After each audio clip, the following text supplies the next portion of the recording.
have an ambition? Trust your instincts. Move forward. This is your moment to shape your future, to be independent, to strengthen yourself. Your time is now. Accelerate your progress.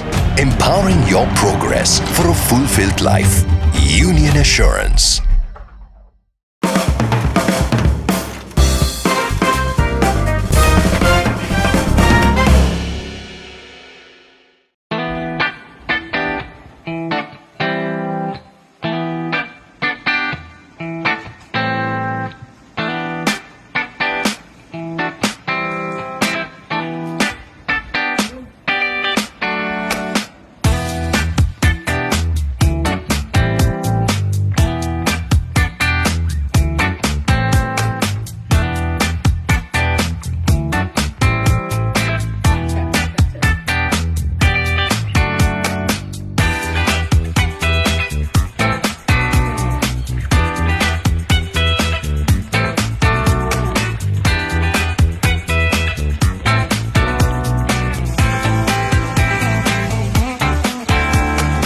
Hi, I'm Shahrana, and I will be answering Living's questions today.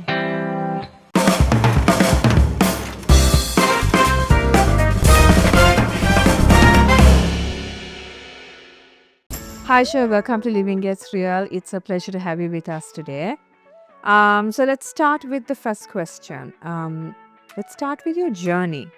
What inspired you to pursue a career in law and become an independent domestic violence advisor? First and foremost, thank you so much for having me here.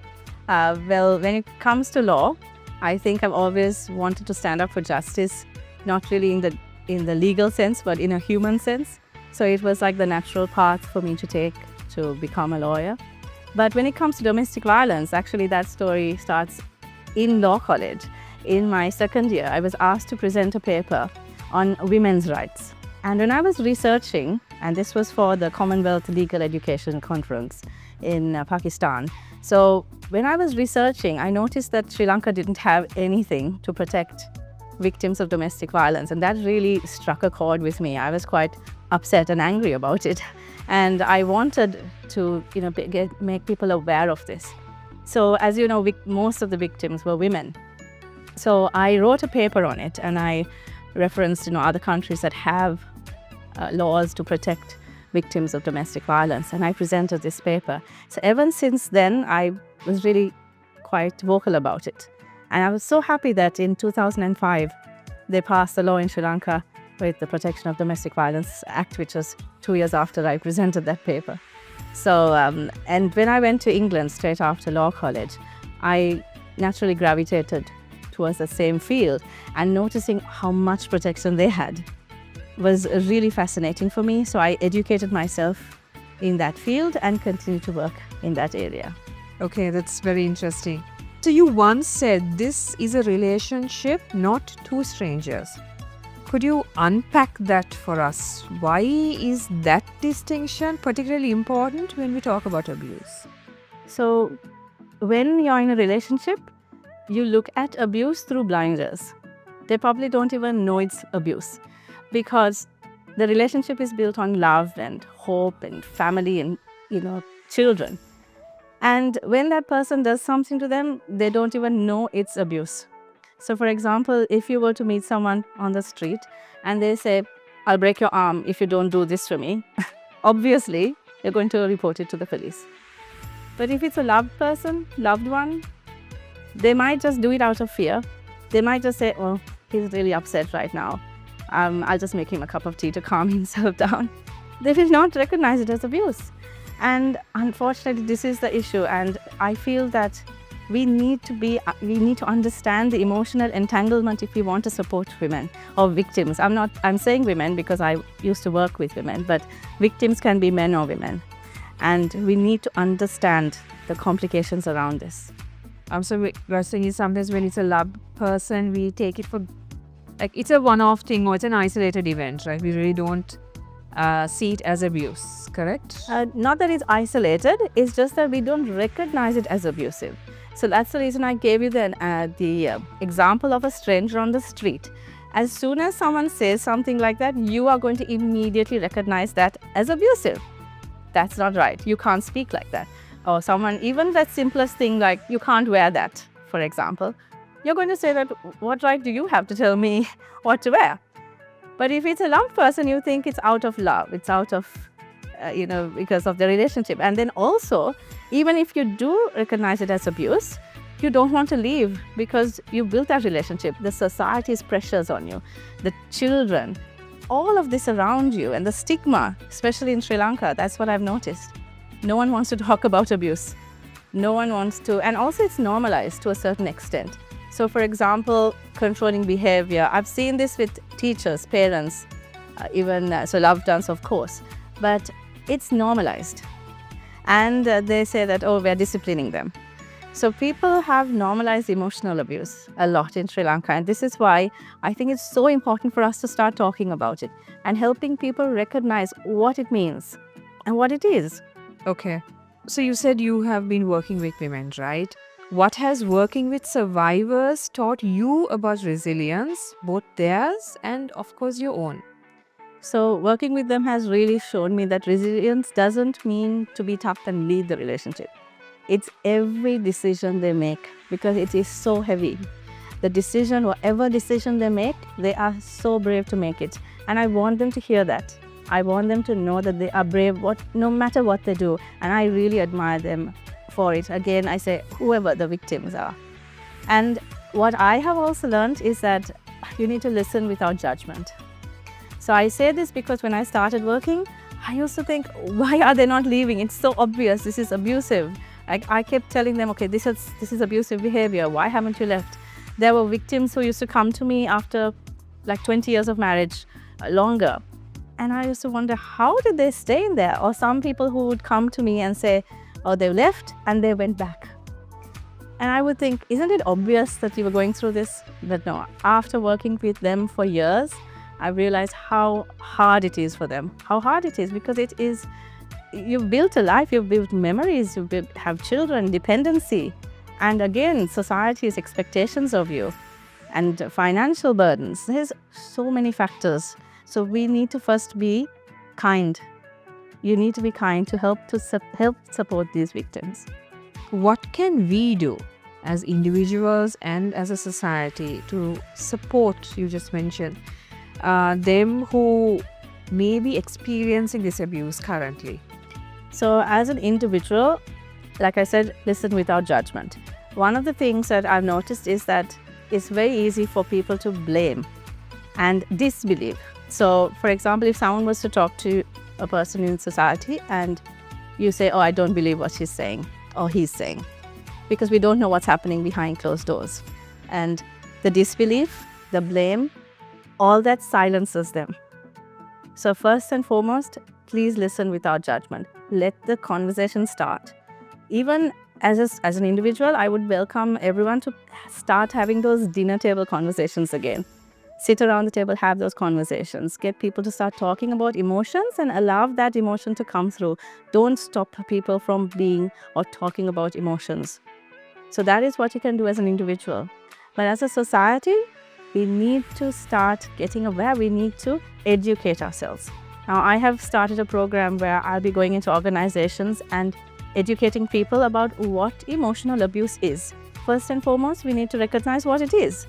And when you know what it is and when you are educated on it, you're able to recognize it. When you are able to recognize it, you can stop it early before it escalates into other types or forms of abuse. So I think this type of program is so essential, especially in a society like in Sri Lanka, where controlling behavior and shaming, so certain things are normalized. I think it's important for us to say that, no, it's not right. We shouldn't be talking to our children like this. We shouldn't be talking to each other like this. And relationships are based on respect. So this is really important, even for a young couple or even for anyone, to understand that this language is not allowed. So I want to bring back what I've learned in England, because I did extensive studies on emotional abuse, where we categorized them and separated them under different headings. So when this particular act happens, you would say it would be alarm bells going off in your head saying, this comes under this category. For example, there is the persuader, the jailer, the bully, the good father and bad or good mother, etc. So you would categorize it under that, and the alarm bell would go off and say, you know what, I don't like what you just said. And maybe that person didn't realize that they were saying something abusive. So this is such an important factor that I think we all as a community, as a society, we need to start the conversation. We need to address it. We need to educate ourselves. Okay, I also like the part where you say they may not realize that they're actually doing it, right? So, of course, because that might have been how they were brought up. So again, it's because it's normalized. So I've heard this sentence constantly since I moved back here. What's wrong with you? It seems like a normal thing, but it really stings the child. So I've heard it everywhere, even a teacher. I've heard a couple of teachers say this, oh, why didn't you do this? What's wrong with you? And I'm like, for me, it's an alarm bell. And it's called the brain worker, by the way. So it comes under that category. It just makes your brain think that there is something wrong with you. And that's such imagine what a scar that is created in that child, who now feels they are not able to do that activity. wow, okay, it runs deep. Yes. Moving on to something a little more light-hearted. You were recently selected from over 10,000 applicants to the first round of MasterChef Sri Lanka. Exciting news. Tell us how that came about and what cooking means for you. So cooking is actually my therapy. It's something I do in my spare time, and it calms you, isn't it? But also the reason I joined MasterChef is because I wanted to challenge myself. I think it's important in our lives not to be comfortable all the time. Just push yourself a little bit, challenge yourself. So, and I think for Sri Lanka, having something like MasterChef come here is amazing. So I think ITN and Nilendra Deshapriya Productions for bringing it to Sri Lanka, I think that's a great thing. I think it's just shifted the mood almost in Sri Lanka. So it's a lovely opportunity to be part of the season 1 of MasterChef. All right, okay. So you just mentioned, as someone who describes as cooking as therapy, physiotherapy, what are some of your favorite dishes when you need to unwind after a long, hard day of work? So actually, it's a bowl of kanji. You know what a kanji is? So kanji is what we have during Ramadan. It's like a rice porridge, savory rice porridge with meat. But I would make it anytime when I want like a hug in a bowl because it's so comforting. And I believe food is actually, it connects to a memory. So when you miss home, for example, whatever it is, you turn to food, right? So again, to connect it with what we've been talking about, I feel that food kind of breaks walls. It softens us. It makes us talk again. So when I cook, I feel that, those boundaries they fall off. So that is why I was talking about, let's start that dinner table conversation again. You're sitting and chatting and talking, and those memories, they will stick. For example, like I remember dishes my grandmother made, even though she passed away when I was 8, my dad's mom, just because of the memory. So when I eat that dish, I remember her. So same thing with our kids. We want them to, remember good and happy moments. And what a lovely way to connect it with food. All right, sure, thank you. And we've come to the end of segment 1, which is a Q&A segment. And we have a fun little game for you on the other side. So we will see you soon. Okay.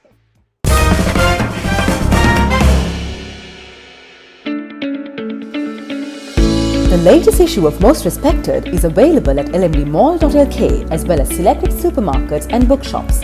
You can also access the digital version on WhatsApp and our social media platforms.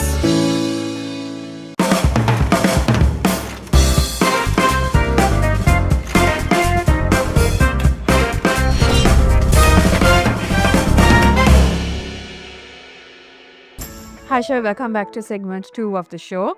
So the game we have for you today is I have a few fun would you rather questions, okay?